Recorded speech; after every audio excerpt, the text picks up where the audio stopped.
तो गाइस इस वीडियो में टोटल 3 कंपनीज के बारे में बात करेंगे, बीएसएल लिमिटेड, सीडीएसएल और एंजल वन। तीनों में ऑलमोस्ट सिमिलर चीज देखने को मिली है। अगर आप पिछले 1 महीने से चैनल पर रेगुलर हो तो आपको पता होगा तीनों ने अच्छे रिटर्न दिए।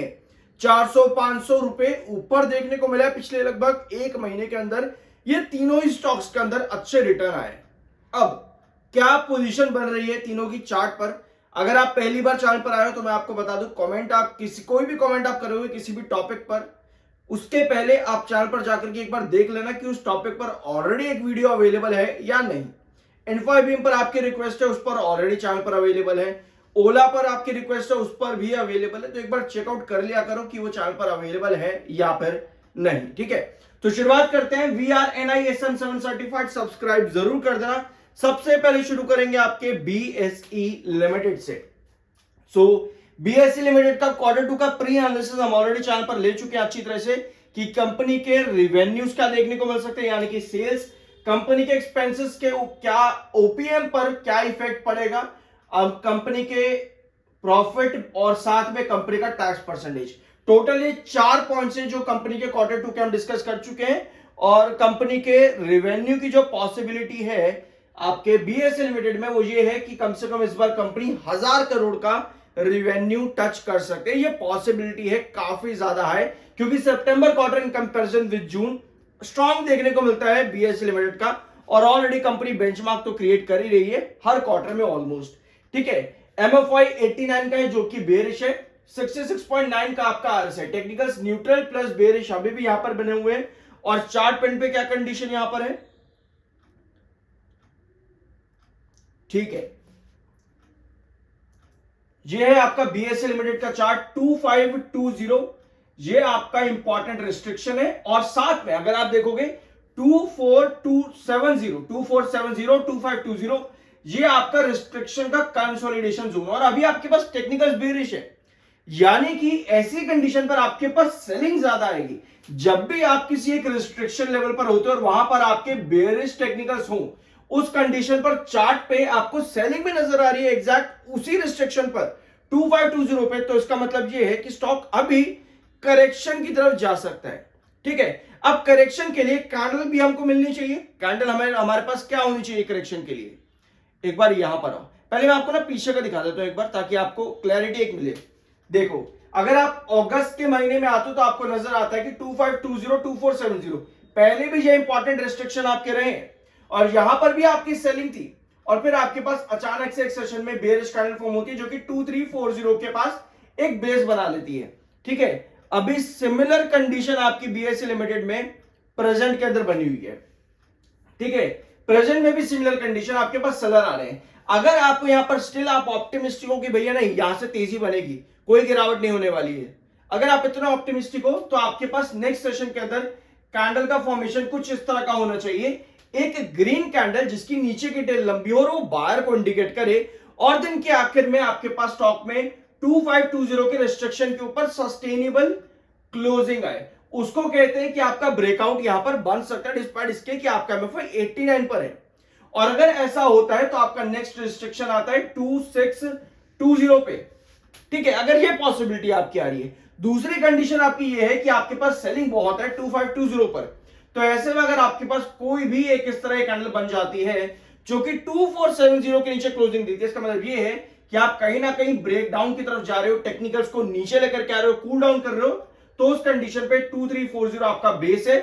और कंसोलिडेटिंग बेस जो आपका बनेगा 2420, 2380।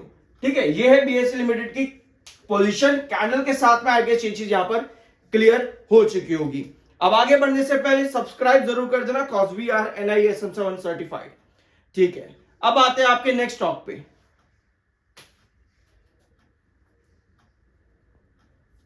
ठीक है, ये है CDSL लिमिटेड। CDSL का भी आपको चैनल पर Q2 का प्री एनालिसिस अवेलेबल है। और यहां पर भी सिमिलर पॉसिबिलिटी बनती है CDSL के अंदर भी कि कंपनी सितंबर क्वार्टर बेंचमार्क क्रिएट करती है इन कंपैरिजन विद जून। यानी यहां पर भी यही पॉसिबिलिटी है कंपनी का रिवेन्यू लगभग 300 करोड़ के आसपास का देखने को मिल सकता है सितंबर 2025 में। इसका प्री एनालिसिस ऑलरेडी आपको चैनल पर मिल जाएगा, जहां पर हमने कंपनी के रिवेन्यू, कंपनी के ओपीएम परसेंटेज और साथ में कंपनी का tax percentage and net profits, total ये 4 पॉइंट्स ऑलरेडी डिस्कस कर चुके हैं, जरूर चेकआउट कर लेना। तो यहां पर भी अच्छी पॉसिबिलिटी है आपके सीडीएसएल में भी। एंजल वन कंपनी अपने नंबर्स अनाउंस कर चुकी है, उसका रिजल्ट आपको चैनल पर मिल जाएगा। 75.9 का एमएफआई है सीडीएसएल का, जो कि बेयरिश है। 58.5 का इसका आरएसआई है। तो सीडीएसएल में भी न्यूट्रल प्लस बेयरिश टेक्निकल है। एक बार एंजल वन भी देख लेते, फिर आपके दोनों के चार्ट एक साथ देख लेंगे। एंजल वन का एमएफआई 96.2 है, जो कि हाईली बेयरिश है, और यहां पर बहुत अच्छी करेक्शन आ जाती है जब भी आपका 90s के ऊपर का टेक्निकल हो जाए। 69.4 का आपका आरएसआई है, तो यहां भी टेक्निकल न्यूट्रल प्लस बेयरिश है। तो अब आते हैं सबसे पहले आपके पहले एंजल वन का चार्ट हमारे पास, ठीक है। तो पहले एंजल वन का चार्ट देख लेते हैं। एंजल वन ने अच्छे रिटर्न दिए, यहां से एक स्विंग पैटर्न बना करके आपको चार्ट पर मिल जाएगा। स्विंग पैटर्न बनाने के बाद में एक बेस क्रिएट किया था 2200 पे, वहां से ये पूरी रैली बनी है एंजल वन की। अभी की कंडीशन यहां पर क्या है, अभी आपको पता है कि आपके पुराने जो बेसिस होते हैं ना, जैसे कि आपका पुराना बेस था 2520 एंजल वन का, ये आपका पुराना बेस है। यहां से आपको एक ब्रेकआउट मिला था, और अगर आप पहले जाओगे चार्ट पे थोड़ा सा और पीछे जाओगे, तब भी आपको 2520 एक अच्छा बेस दिखेगा एंजल वन में। अभी ये आपका रिस्ट्रिक्शन है। पुराने बेसिस आपके जब आप उनके नीचे आ जाते हो, पुराने बेसिस आपके क्या बन जाते हैं, रिस्ट्रिक्शन बन जाते हैं। तो यहां एक बार आपकी नजर होनी चाहिए, हमारे पास लास्ट 2 सेशंस में सेलर एक्टिव है। लास्ट 2 सेशन में सेलर एक्टिव है। हमारा जो आपका रिस्ट्रिक्शन है 2520 पे, 2520 हमारा रिस्ट्रिक्शन है। और अगर हम यहां पर गिरावट की बात करें तो 2420 ये एक इंपॉर्टेंट लेवल रहेगा आपके एंजल वन का।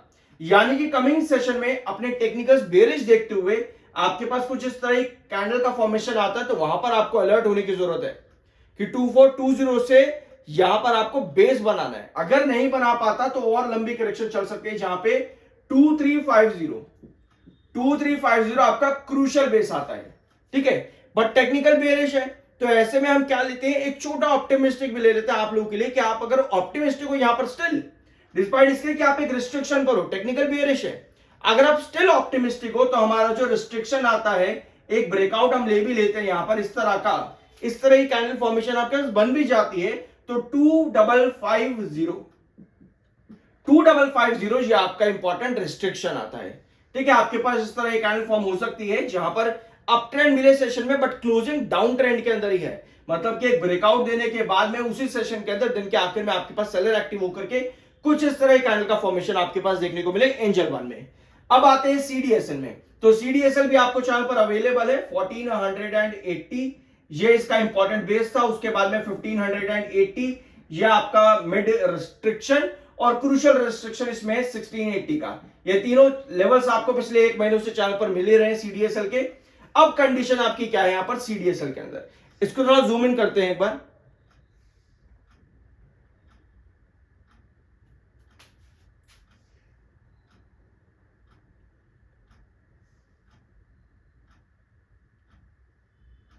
ठीक है, यहां पर देखना आप, ठीक है। ये आपका आता है रिस्ट्रिक्शन कितने पे, 1680 पे।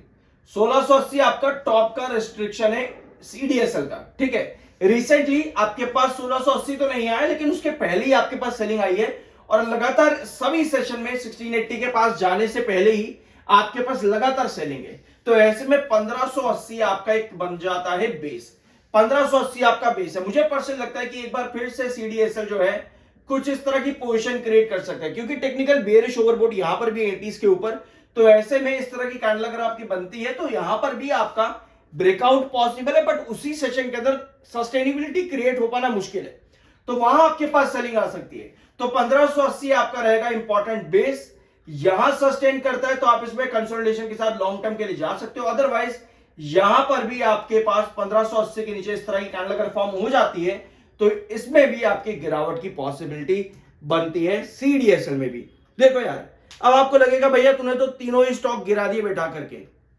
समझने वाली बात यह है कि तीनों अपने रिस्ट्रिक्शन जोन के बहुत करीब है, और बीएससी तो रिस्ट्रिक्शन पर ही बना हुआ है, एंजल वन भी रिस्ट्रिक्शन पर ही बना हुआ है। सीडीएसएल वहां से ऑलरेडी करेक्ट होकर के काफी नीचे आ चुका है, 1680 अगर आप देखोगे तो वहां से काफी नीचे आ चुका है, और तीनों के टेक्निकल बेरिश है। अगर आप शॉर्ट टर्म में मार्केट में एंट्री करते हो तो आपको 2 चीजों पर मेजर फोकस रखना चाहिए। पहला, टेक्निकल्स क्या कह रहे हैं, दूसरा चार्ट पैटर्न क्या कह रहे हैं। अगर आप शॉर्ट टर्म में मार्केट में इन दो चीजों पर काम करते हो आप बहुत बढ़िया काम कर पाओगे। लेकिन अगर आप लॉन्ग टर्म इन्वेस्टर हो तो आपको इन चीजों पर इतनी नजर रखने की जरूरत है ही नहीं। आप सिर्फ और सिर्फ अपना मोमेंटम देखो कि मुझे इस रेंज पर एंट्री करी है, इतने टाइम के अंदर मुझे इतना जो है गेन करना है, तो उसको कहते हैं लॉन्ग टर्म इन्वेस्टर। वो इन चीजों से घबराता नहीं है कि भैया कहां रिस्ट्रिक्शन आ रहा है या कहां पर आपके पास टेक्निकल बेरिश हो रहे हैं, क्योंकि लॉन्ग टर्म के अंदर ये चीजें 100 बार हो जाएंगी। समझे इस चीज को। तो ये कंडीशन है आपकी एंजल वन, सीडीएसएल और बीएससी लिमिटेड की। We are NISM 7 certified. Subscribe करते हुए शर्माना बिल्कुल भी मत। मिलता अगले वीडियो में।